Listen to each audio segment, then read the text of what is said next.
మీడియాలో కూడా బహుశా ఈనాడు, ఆంధ్రజ్యోతి, టీవీ5 లాంటి దుర్మార్గులు, చంద్రబాబు నాయుడు లాంటి కొవ్వొట్సు, చంద్రబాబు నాయుడు గారిని మోసే వ్యక్తులు అనుకూలంగా ఎలాగూ రాయరు, ఉండరు. కాబట్టి న్యూట్రల్గా ఉండే మిగతా పత్రికా యాజమాన్యాలు, మిగతా పత్రికలు, నిజాన్ని నిజంగా చెప్పగలిగిన పత్రికలు, పత్రికా యాజమాన్యాలను, ఇటువంటి వాళ్ళందరినీ కూడా కలుపుకుంటూ వీళ్ళ ద్వారా ప్రజల గొంతును వినిపించే కార్యక్రమం సుదీర్ఘంగా కూడా చేసే కార్యక్రమం జరుగుతుంది. Thank you.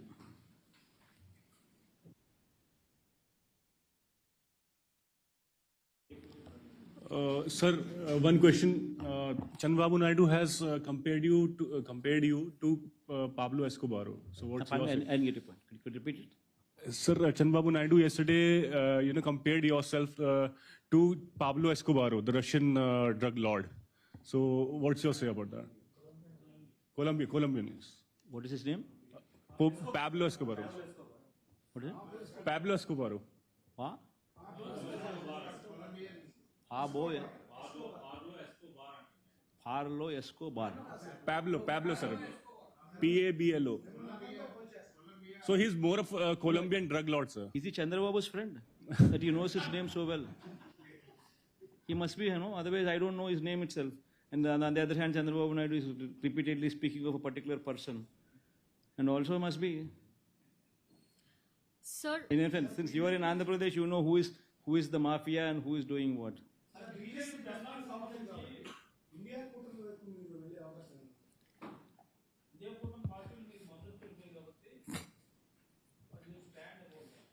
మనం ఒకటి ఈ విషయంలో, మీ పేరేం పేరునా? ప్రసన్న, అదిగా ప్రసన్న. ఒకటి మనం గుర్తుపెట్టుకోవాల్సింది ఏంటంటే ప్రసన్న, మనం డెమోక్రసీలో ఉన్నాం.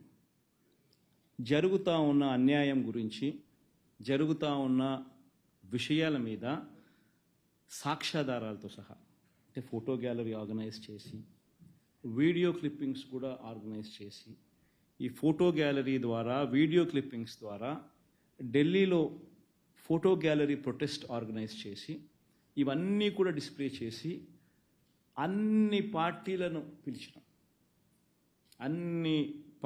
పిలిచినాం.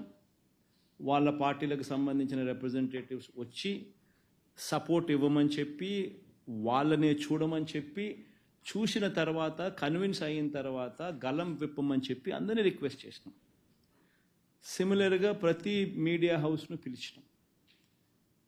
వాళ్ళ రిప్రజెంటేటివ్స్ని, జర్నలిస్టులను పంపించమని చెప్పి, రాష్ట్రంలో జరుగుతూ ఉన్న అగత్యాల మీద ఫోటోలు చూడండి మీరే, వీడియో క్లిప్పింగ్స్ మీరే చూడండి, చూసిన తర్వాతనే మీరు న్యాయం వైపున, ధర్మం వైపున గలం విప్పండి అని అందరికీ రిక్వెస్ట్ చేసినాం.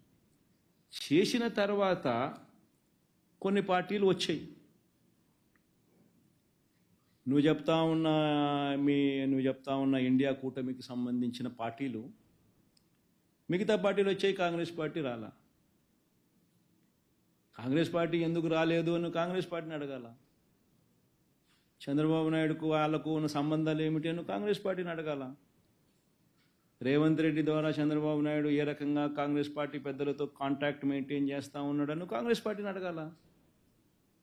రాష్ట్రంలో జరుగుతూ ఉన్న అరాచకాలు కళ్ళ ఎదుటే కనిపిస్తూ ఉంటే, మణిపూర్లో ఏమో ధ్వజమెత్తుతాడు, ఆంధ్ర రాష్ట్రంలో అటువంటి గొడవలు ఇక్కడ జరుగుతూ ఉన్నప్పుడు, అంత దారుణంగా అగత్యాలు జరుగుతూ ఉన్నప్పుడు ఎందుకు మరి వచ్చి మద్దతు ఇవ్వడం లేదు? అడగాల కదా. అంటే వాళ్ళకు అనుకూలమైన రాష్ట్రంలో ఏదైనా గొడవలు జరిగినా అడక్కపోవడం ధర్మమేనా? వాళ్ళకు వ్యతిరేకంగా ఉన్న రాష్ట్రాల్లో మాత్రమే గొడవలు జరిగితే అక్కడ మాత్రమే ప్రశ్నించడం న్యాయమేనా? నా వరకు నేనైతే చెప్తా ఉన్నా, ఎవరైతే వచ్చి మనకు మద్దతు ఇస్తారు, ఎవరైతే రాష్ట్రంలో జరుగుతూ ఉన్న అన్యాయాల మీద తోడుగా ఉంటారు, ఖచ్చితంగా వాళ్ళందరితో కలిసి ఖచ్చితంగా పోరాటం చేసే కార్యక్రమంలో, అడుగులు ముందుకు వేసే కార్యక్రమంలో జరుగుతాయి. బీజేపీని పిలిచాము, కాంగ్రెస్ని పిలిచాము, సమాజ్వాదీ పార్టీని పిలిచాము, మన మమతా బెనర్జీ గారిని పిలిచాము, అన్ని పార్టీలను పిలిచినాము. వచ్చిన వాళ్ళందరితో కలుపుకొని వచ్చిన వాళ్ళందరితో కలిసి పోరాటం చేసే విధంగా అడుగులు వేస్తాం. ఎందుకు వేయకుండా ఉంటాం? అల్టిమేట్గా న్యాయం జరగాలి, అల్టిమేట్గా ధర్మం జరగాలి. మన వాళ్ళకి ఇటువంటి కార్యక్రమాలు ఏదైనా మన వాళ్ళ మీద జరగాలి అని అంటే అది వాయిస్ పైకి లేయాలి. వాయిస్ పైకి లేచినప్పుడు దేశవ్యాప్త ఇష్యూ అయినప్పుడు చేయడానికి వీళ్ళు భయపడే పరిస్థితి లేకపోతారు. ఆ పరిస్థితి క్రియేట్ చేయడం కోసం అని చెప్పి ఖచ్చితంగా వాయిస్ ఎవడెవడనైతే కలుపుకోవాలనో, ఎక్కడెక్కడైతే వాయిస్ లేపగలుగుతామో ఆ ప్రతి ప్రక్రియ కూడా చేస్తాం. అంతే కదా ప్రసన్న? ఆ ప్లేస్లో నువ్వు ఉన్నా కూడా అదే చేస్తావు కదా. అదే చేస్తాం. రాలేదంటే వాళ్ళని అడగాల, నువ్వు ఎందుకు రాలేదు అని చెప్పి. చంద్రబాబు నాయుడు మీద ఎందుకు అంత వ్యామోహం అని, చంద్రబాబు నాయుడుతో ఎందుకు అంత సంబంధాలు మెయింటైన్ చేస్తున్నారు అని నువ్వు వాళ్ళని అడగాల. సార్ పొలిటికల్ దాడులు అనేవి మీకు కొత్త ఏం కాదు సార్. పొలిటికల్ దాడులు అనేవి మీకు కొత్త ఏం కాదు. మీ ఫ్యామిలీ మీద కూడా దాడులు జరిగినాయి. కానీ మీ ఫ్యామిలీ మెంబర్స్ నుంచే కొంతమంది బయటకు వెళ్ళి మీ మీద పొలిటికల్ ఎలిగేషన్స్ కానీ ఇతరత్ర ఆరోపణలు కానీ చేస్తున్నటువంటి సిచ్యువేషన్.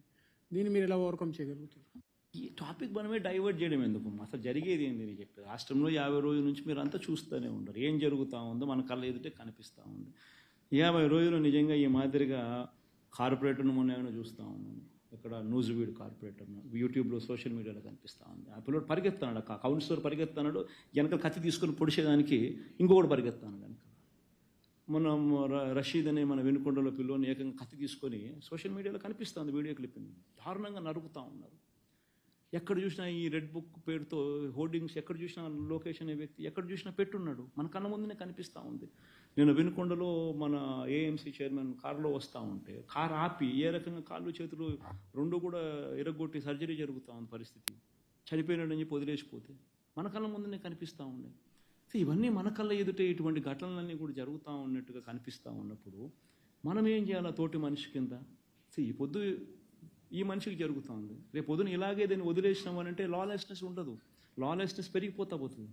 లాలెస్నెస్ అనే దానికి హద్దు ఉండదు. ఎప్పుడైతే నువ్వు పోలీసులకు నువ్వు తప్పు చేస్తే శిక్షించాలి అని చెప్పి ఆదేశాలు ఇస్తే పోలీసులు నీ వైపున ఉంటారు. పోలీసులు తప్పు చేసినా కానీ అటువైపు వ్యక్తి మీదనే నువ్వు కేసులు పెట్టాలి, నువ్వు చూసేసి ఉన్నట్టు పోవాలి అని చెప్పి ఆదేశాలు ఇస్తే నీకు రేపు పొద్దున ఇక్కడ మొదలైన ఇన్సిడెంటు ఇక్కడికి వచ్చేసరికి వేరే కలర్ తీసుకుంటుంది. నీ చేతుల్లో కంట్రోల్ ఉండదు. ఇంకా ఎవడెవడు వాళ్ళ లెవెల్లో పర్సనల్ స్కోర్ సెటిల్ చేసుకుంటూ ఉంటాడు. వాళ్ళకు లోకల్ లీడర్స్కు ఉన్న కనెక్షన్స్ మనసులో పెట్టుకుని లాలెస్ అసలు లా అనేది ఉండదు. మనం ఇటువంటి కార్యక్రమాలు జరిగినప్పుడు ఖండించే కార్యక్రమం మనం చేయించాలి. మనం చేసే కార్యక్రమం మన కళ్ళ ఎదుటే కనిపిస్తూ ఉన్నప్పుడు మనమే ఈ టాపిక్లో నుంచి డైవర్ట్ అయిపోయి రకరకాల టాపిక్లకి మనమే పోయి దీన్ని తీసుకొని పోతే ఏం సాధిస్తాం మనం? Sir, I have 2 questions for you.